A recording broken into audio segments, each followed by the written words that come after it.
All checks and balances were put in place to ensure the animals which arrived on the island last December came from an environment which is disease-free and has a reputation of producing quality herds.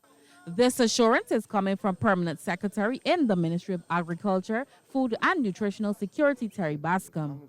Mr. Bascom says the ministry left it up to the experts in the dairy industry to research where the cow should come from before a suitable decision was made to ensure the investment reaps the intended rewards. I don't think that the ministry would have been advised to bring cows from Canada if they felt, as specialists within the area, that cows coming from Canada would not have survived. It just does not make sense.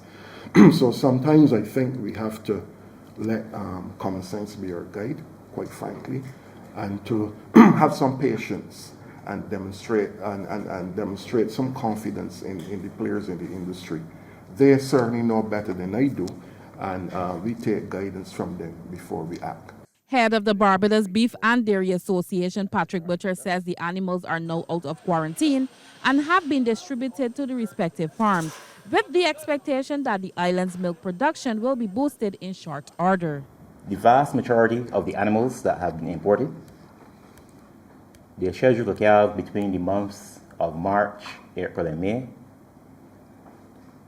So we expect that certainly by the end of March, going into April, you will see a significant increase in the production. And by the time June rolls around, when most of them would have started to peak production, is when you will start to see the real production of the animals.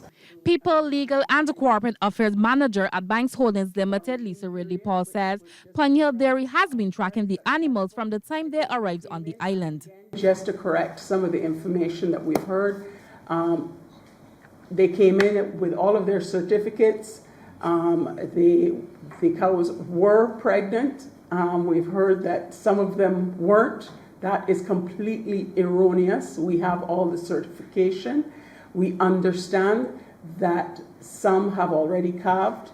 They were brought in at different stages of pregnancy so that the farmers could deal with it in a methodical, process-oriented manner.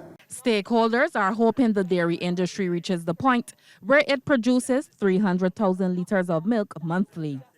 Anesta Henry, CBC News.